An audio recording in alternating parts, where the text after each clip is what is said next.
Today I'm going to do a review of Holbein soft pastels.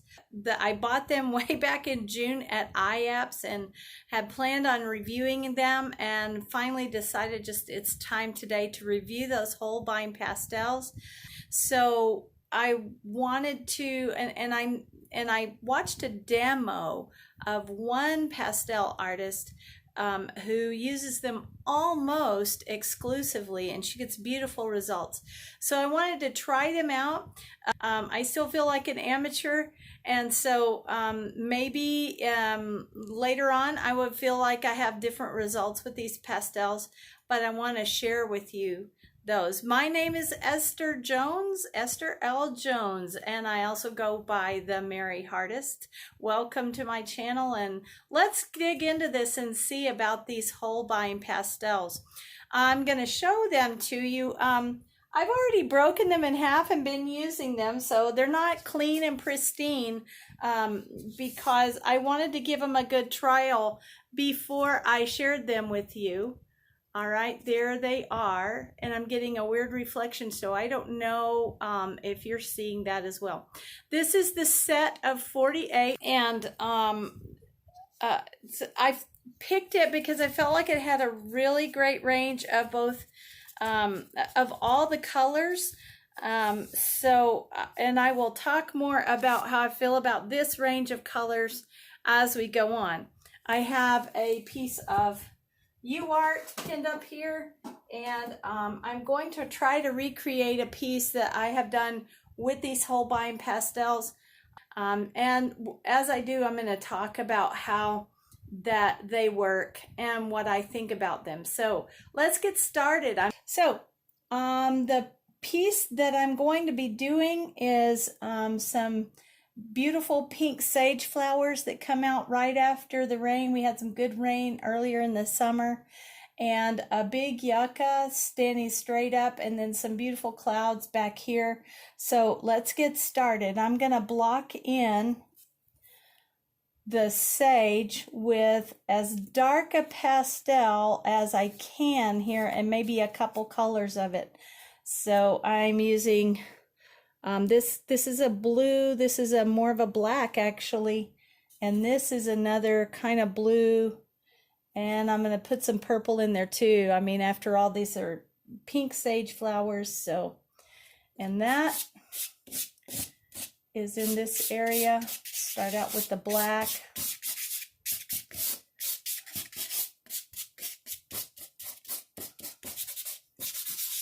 So that we can get some good darks. That's one of the problems I felt like this set had, is that darks were at a premium. Some of them look dark and they're kind of not. So be careful if you decide to purchase these, that you make sure you get enough darks to do what you want.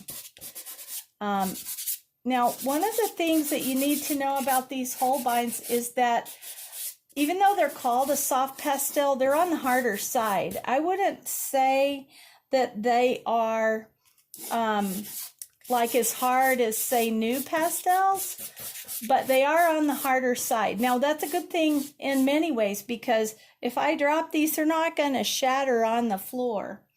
And then on the other hand, it does take, sorry, this is a bad piece of UArt that I decided to use for our demo, so it might have a little bit of a problem there. These won't break, but it takes a little bit more pressure, a little bit more finesse to get your softer feel for things. I know Stephanie Birdsall is the demo that I watched, and one of the things that she does, and I think I'm going to go ahead and try to do that for this video, is she puts on just a very light layer of things, and then she'll touch it with some alcohol, and that helps her get some effects that maybe I haven't so far been able to get with these. All right, let's put in some sky.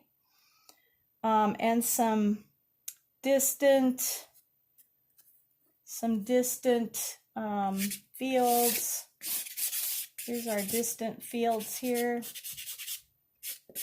This is the hill country, so this was actually quite a ways further up than where I was standing, this stuff in the distance.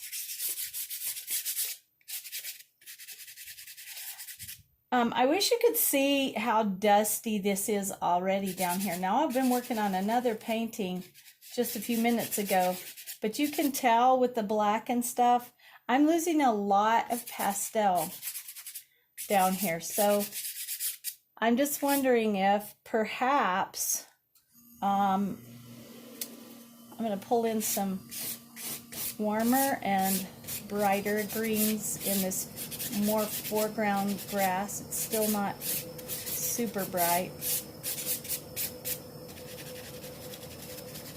Wow, that's really wrinkled.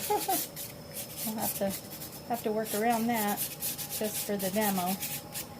All right, and let's put in some sky. Remember, the sky on this day was really, it's kind of like really cloudy, but the sun was coming in from behind it and really highlighting it. I'm looking at this, and this is about the lightest blue that's available. So I think I'm gonna maybe use that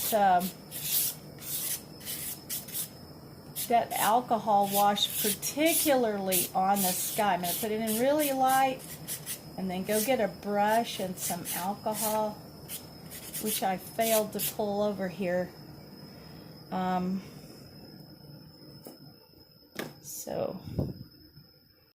Okay, back with the alcohol. What I have in here, just a teeny tiny bit of 90% alcohol, rubbing alcohol. And I bought this hake brush at the at IAPS as well, because that's what I saw Stephanie use in her painting. And one of the things she says is she just barely gets it wet. So I'm going to barely get it wet, maybe even dab it off on a paper towel. And I'm going to go over this blue to try to spread it around a little bit. And it lightened it quite a bit, as you can see.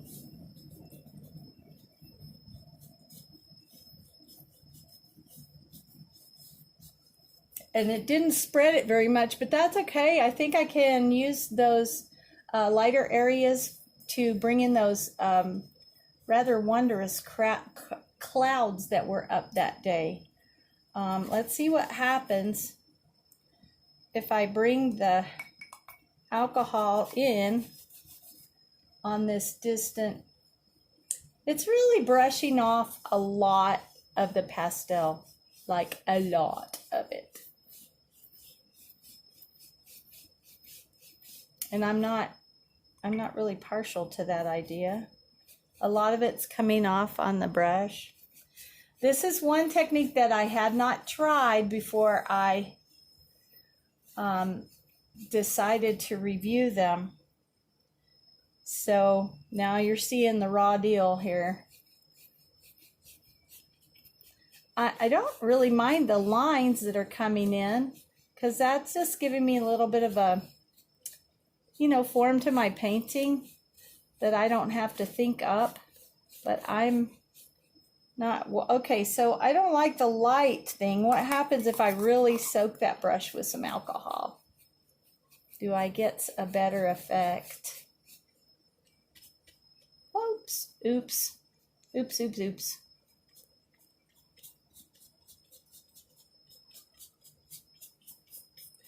Okay, so, and it's brushing off a lot of pastel. I'm probably just not doing it. I'm going to go ahead and spray this down. I kind of like the effect that the cake brush is giving me, but I don't like the fact that I brushed off about half of the pastel that I even put on.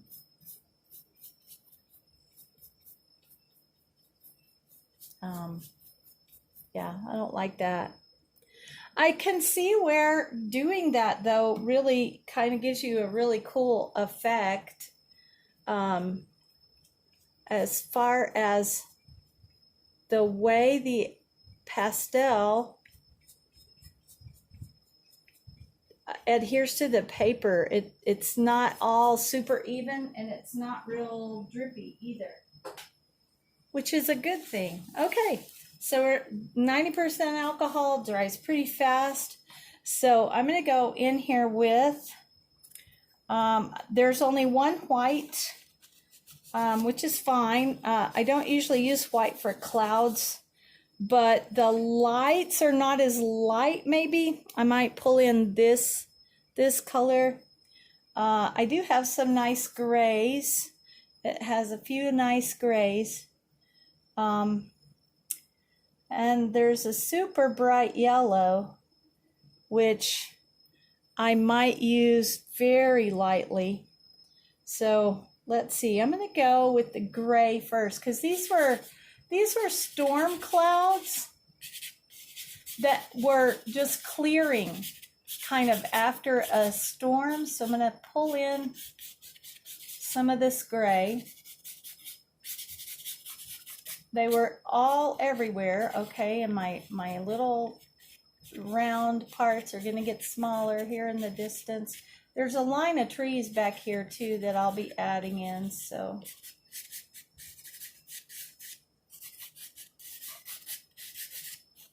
as the clouds come towards you, they get bigger. It took me a while to figure out that the clouds at the top of the painting should be the ones that are closer to you, okay? So I'm going to take that and... All right. And then maybe some of this yellow, not too much, because I can go over it with the white and show the sun coming through in places. I do like the control that I have with these pastels. Like, there's hardly ever a, oops, I wish I hadn't done that. Sometimes with the softer pastels, I will, my hand is maybe a little bit less controlled and a little too heavy. And then I'm stuck with that. I'm going to dull those down just a little bit with some of this pink, and pull that pink into some of those areas.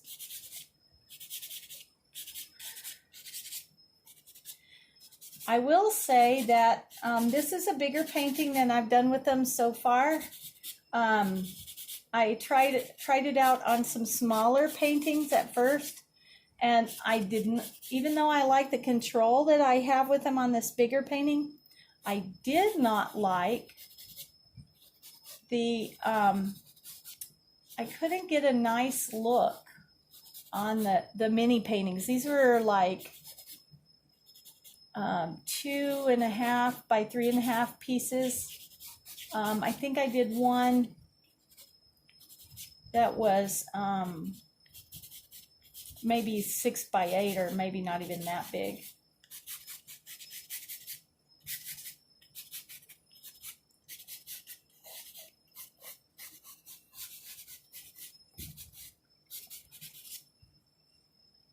Okay. We'll come in and do that later. All right. So let me put in that line of trees real quick. Make it blue, and very distant. It was not close at all, but it was an integral part of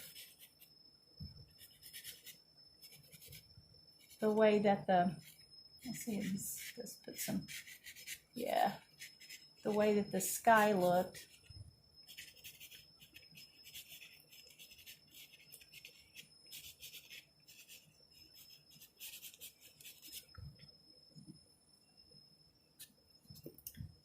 And then maybe pull in some darker green toward the bottom here. Now see, that's what I mean by some of these look darker than they are actually. And that one was because it was dirty. I thought it was going to be darker, and it's really the same value. So let's see if I can find one that is actually darker. How about this blue that we used down here? We'll just be very careful not to get it too dark. Remember that I'm working with an extremely limited palette. There are 48 colors, but I have to make up what I need specifically for this landscape from that 48 colors. And so it might be a little bit more challenging. Okay, let's skip over and do some of the sage green colors and the pink colors, because I think you're going to really like the range of pinks in this set. All right. So I have, look, see how in this dark, I don't know if you can see that in the camera, but what I put in up here has fallen down on this dark area. So it's really losing a lot of pastel. Don't ever do that. Don't ever blow your pastels. I'm going to use some green. Oh, that's really light, and that's okay because it was really light on the outside edges here.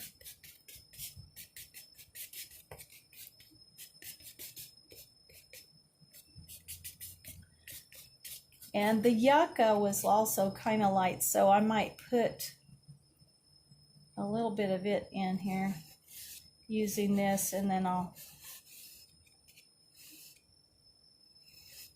there we go.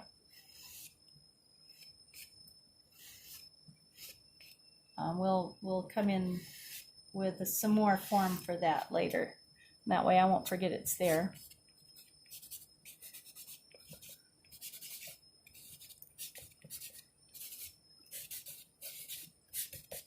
Okay, and sage is so interesting. It's a very cool, almost grayish green. That's a very beautiful color, grayish blue-green. So to try to get that look is what I'm going for. I'm going to go for this color in the darker areas. It's not quite dull enough, but we can dull it down with some other colors. And some of our limbs kind of went out towards us, so I make sure that I think about that as I put these in. And oh, here's maybe what might be kind of a bluer green. Yeah, maybe do that.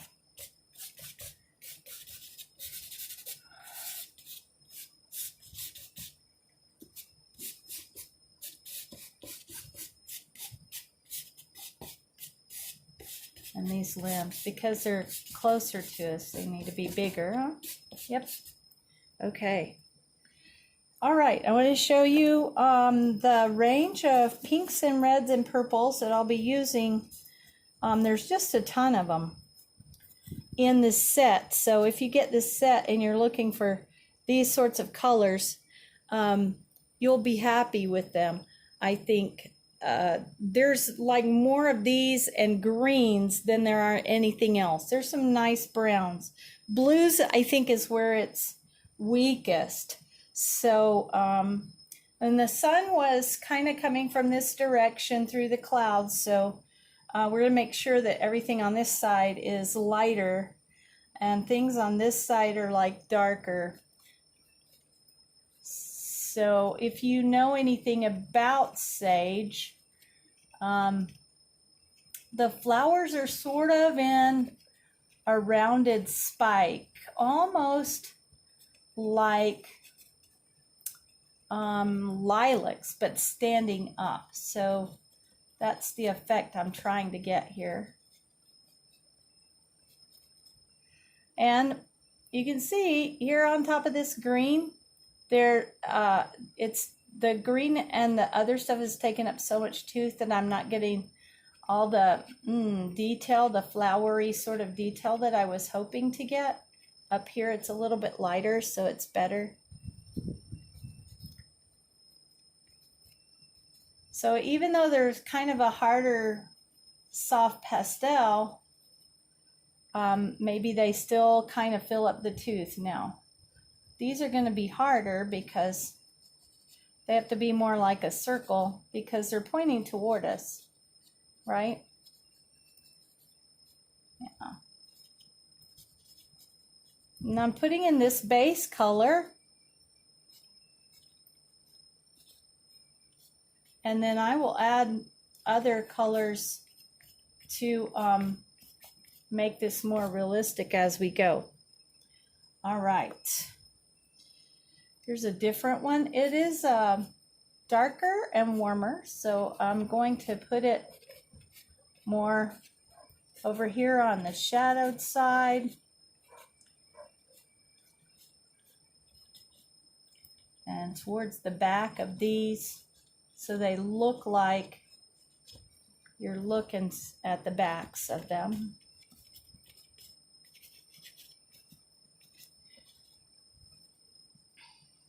Those are a little bit too even, aren't they? Your brain always tries to help you. Okay.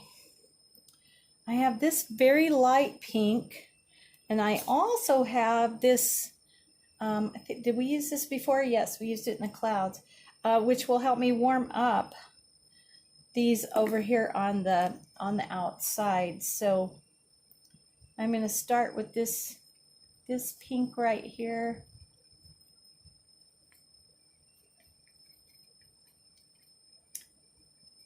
It is a little bit like working with new pastels. You can do a painting with new pastels, but it has a different character than if you use really soft pastels. So I want to share that with you so that you're not surprised if you go ahead and get these.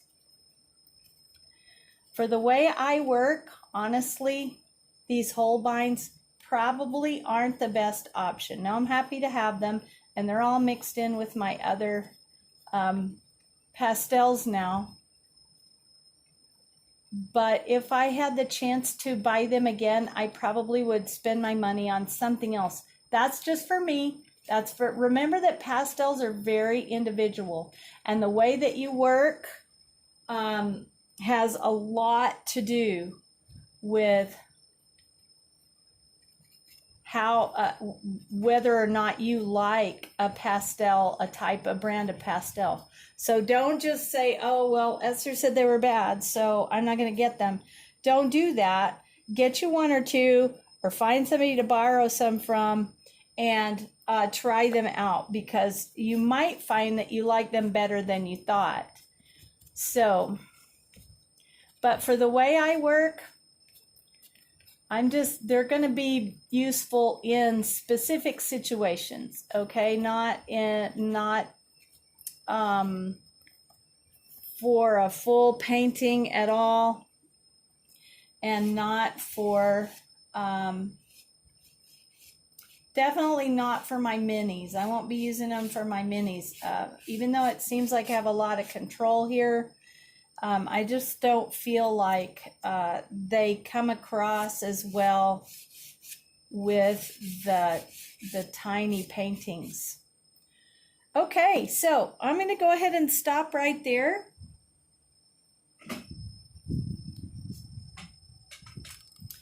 Thanks for joining me for this. So these are the Holbein pastels, and I'm just reviewing them. Again, remember that my style is different from your style, so it's always best for you to try some before you make a decision. But for my style of painting, I'm not terribly fond of these. You lose a lot of pastel, it falls off the paper.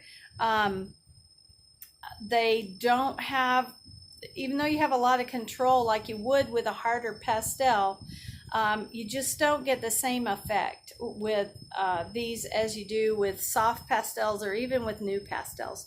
So I'm not fond of them. You may fall in love with them. Stephanie Birdsall for sure loves them. So I hope that this was very helpful for you, and I hope that you're able to file that away for your information. All right, so I hope that you will follow me. You can hit subscribe down there and tap the little bell so you get some notifications whenever I put out a new video. You can visit me at www.estherljones.com. You can also see a really nice collection of my art over on www.estherljonesonlinegallery.com. That's actually my pixel site, and you can see a quick overview of all my pieces just by scrolling down there. It's kind of nice. You also purchase prints there, and other things, cups, bags, totes. I have a Zazzle store called the Mary Hardest Art, and you can check that out. There's some nice things over there. I'm on Instagram, estherljones.com. I'm on Facebook, estherljones.com. I'd love to see you over there. Let me know if there's something, comment and let me know if there's something you'd like to know about pastels that I haven't covered, and I will definitely consider it in the future. Thanks so much for watching. Bye.